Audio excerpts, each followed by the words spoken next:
Bueno, son 22 horas 35 minutos. Hay decenas de mensajes que apoyan a uno u otro debatiente. Esta noche estamos hablando con Fabiana Goyeneche y Carlos Iafigliola, quienes se están exponiendo a favor y en contra de la ley trans, que, recordemos, se abre una consulta popular el próximo domingo 4 de agosto en instancia no obligatoria de pre-referéndum. ¿Y por qué aclaro lo de no obligatoria? Hice énfasis en eso. Porque hoy la Sociedad Uruguaya de Medicina Familiar y Comunitaria emitió un comunicado que dice: ante la campaña de desinformación sobre la ley integral para personas trans, SUMEFAC, la Sociedad Uruguaya de Medicina Familiar y Comunitaria, quiere expresar su más profundo rechazo a todos los intentos de tergiversar la realidad para hacer prevalecer intereses que están alejados del saber científico y la práctica médica de todos quienes trabajamos por una salud integral y una vida plena para todas las personas en nuestro país. Después sigue, son varios párrafos. Quien en todo caso echa luz a propósito de supuestas fake news o campaña de desinformación, hoy en el Twitter leía la cuenta de Sergio Miranda, un activista social por los derechos LGTB, y Sergio Miranda hacía algunas aclaraciones en un hilo de Twitter que publicó. Por ejemplo, la tituló Aclarando mentiras. Es mentira que lo que se pretende es cambiar la ley trans, lo que se busca con el recurso es derogarla, y lo dice claramente la papeleta. 2. Es mentira que el voto es obligatorio. 3. Es mentira que hay 2 papeletas por el sí y por el no. La única opción que habrá en las mesas para derogar la ley trans es un pre-plebiscito. Si votás, estarás apoyando la derogación y por ende que los derechos adquiridos por la población trans vuelvan atrás. 4. Es mentira que la ley trans habla de cambio de sexo en menores. 5. Ante esto tú has hablado largo y tendido esta noche, Carlos. 5. Es mentira que un menor pueda optar por la reasignación de sexo vía quirúrgica sin la autorización o anuencia de sus representantes legales. 6. Es mentira que la Constitución ya les avalaba sus derechos y que está escrito en el artículo 8. Nadie puede objetar tu voto si es que se ha engañado para llegar a tu voto. ¿Creen que ha habido una campaña de desinformación? Esta es la penúltima pregunta que les hago. Fabiana, ¿crees que ha habido una campaña voluntaria, digamos, no de forma no intencional, sino sí, con intención de desinformar? Sí. Yo no se lo voy a adjudicar a quien está debatiendo conmigo acá, porque a él no le sigo en detalle de sus expresiones, pero sí en el movimiento que hay a favor de la derogación de esta ley. Hemos visto expresiones como que se subsidia y se va a privilegiar a las personas trans con subsidios. Es tanto lo que se ha instigado al rechazo a esta ley con estas mentiras, que incluso hubo una persona trans que fue gravemente violentada y agredida en Salto, si mal no recuerdo, al grito o al dicho de a ver si ahora vas a ir a cobrar pensiones por ser trans o algo por el estilo, palabras más, palabras menos. Para que veamos que estas expresiones también no solamente tienen que ver con un referéndum que sí o que no, sino con la violencia que viven estas personas en sus propios cuerpos por este odio que se va generando. La información de las pensiones no ha sido cierta. La información que se está queriendo insinuar acá respecto de la hormonización de los adolescentes, no se va a hormonizar a adolescentes en contra de la voluntad de sus representantes legales, no se les va a operar, no se está haciendo, cuando de hecho las operaciones y las intervenciones se hacen desde hace décadas y en el momento que no se estuvieron haciendo, no se hacían por cuestiones presupuestales, luego se volvieron a hacer. Entonces, yo lo que me termino preguntando es cuál es entonces la objeción de fondo.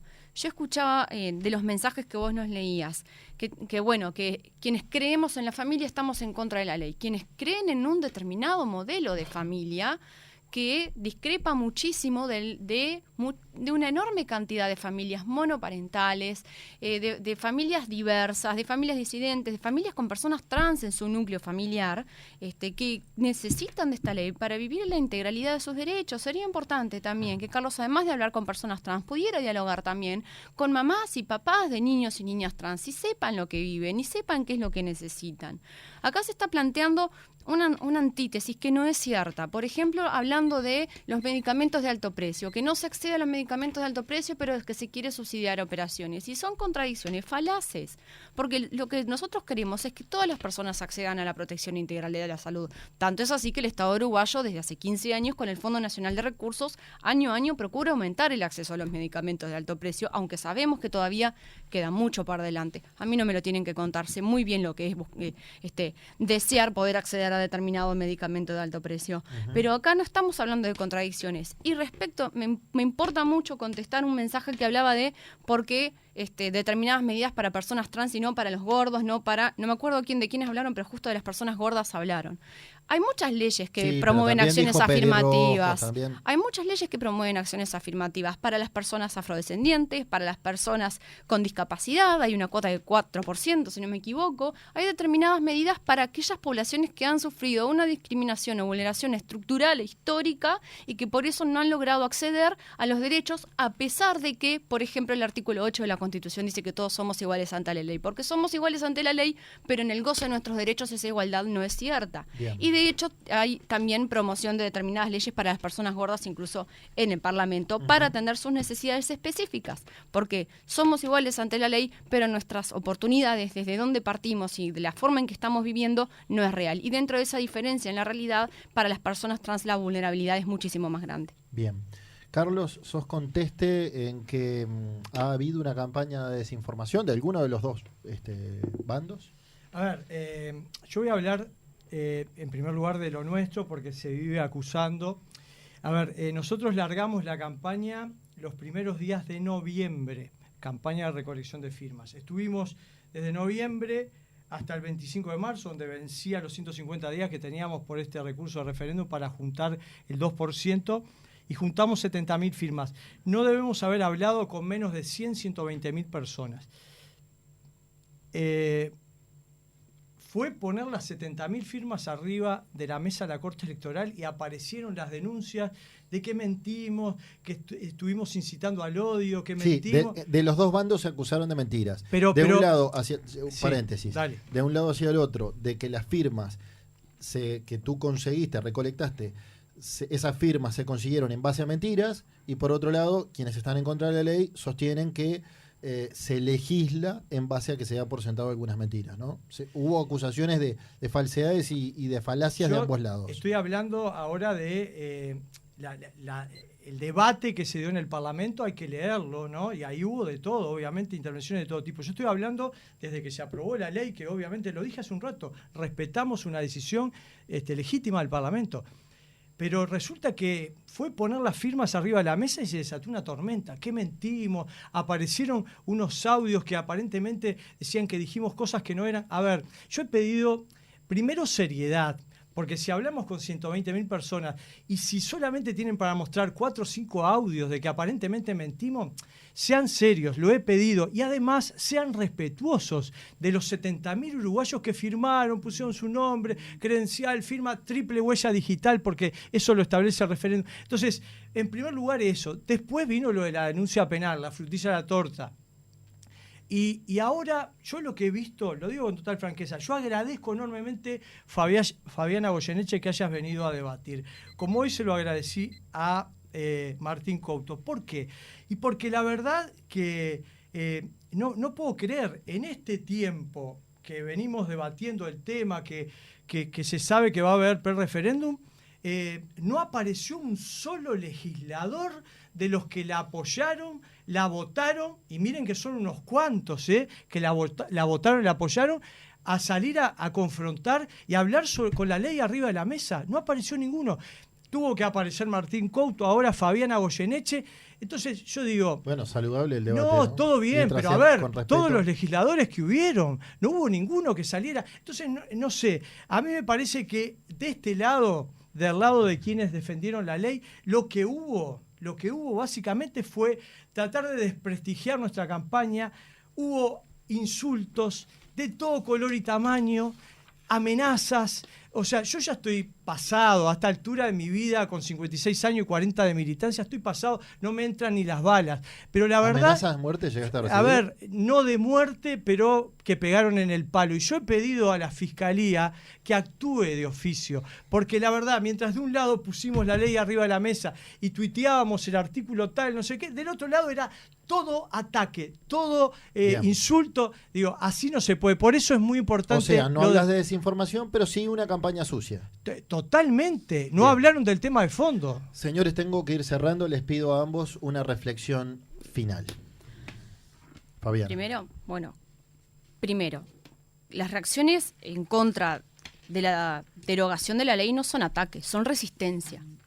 Acá hay una población que vive la violencia en su propio cuerpo desde el primer día y que una vez que logra que se apruebe una ley que le protege en sus derechos y que le ampara, ve una embestida en contra de esa ley y en contra de esos derechos. Entonces, no vamos a legitimar acciones que no son positivas, acciones que puedan llegar a ser violentas. Yo no conocí ninguna, debo decirlo, pero suponiendo que las haya habido. Bueno, pero las reacciones que están habiendo son de resistencia. Igual no es muy pacífico, Fabiana, el llamado al escrache a quienes vayan a votar el 4 de agosto, ¿no? Diciendo que somos nazis, además, ¿no? No es pacífico. Tampoco nazis. son pacíficos acciones extremadamente violentas que sí he leído, que sí he visto, y bueno, y acabo de contar una de agresión física sobre el cuerpo de las personas. Pero además, sí, que es más yo grave. quiero insistir en algo. Acá estamos hablando dos personas absolutamente privilegiadas respecto de las personas trans. Y las personas trans acá no tienen voz. Los legisladores y legisladoras dieron el debate en el Parlamento. Y la presentación, el debate hoy del diputado Martín Couto fue excelente, fue brillante y concuerda con la defensa que hizo de la ley en el Parlamento. Pero en este momento la voz la tendrían que tener las personas trans. Y si tú te negas a debatir con determinadas personas trans porque te hayan agredido directamente o porque te hayan denunciado, yo puedo entender que no quieras hablar con alguien que te haya denunciado. Pero el hecho de que no quieras hablar con la persona directamente involucrada y afectada por esta ley o por su derogación dice muchísimo de vos como persona, como ser humano y como persona política, porque acá estamos hablando de la política que busca proteger los derechos de las personas. No entremos en lo personal. Les di un último testimonio para que redondeen su concepto respecto a la ley trans. Yo lo que quiero llamar a la gente es a que esta ley efectivamente ni impone la hormonización ni la operación de niños, niñas y adolescentes, ni impone privilegios monetarios sobre las personas trans, ni quita derechos a ninguna persona. Lo que hace es amparar en derechos básicos de los que todas las demás personas ya gozamos y que las personas trans no pueden gozar. Bien. Entonces invito a que el 4 de agosto hagan estupendos planes, pero no se presenten a un llamado a votar que es simplemente voluntario y que lo único que va a lograr es quitarle derechos a las personas más vulnerables del país. Bien. Carlos Iafigliola. Primero una aclaración, lo vuelvo a reiterar, respeto la dignidad humana a todas las personas. Y Fabiana no tiene ni idea de mi vida, ni idea tiene dónde nací, dónde me crié, dónde vivo ahora, Buceo, Malvin Norte.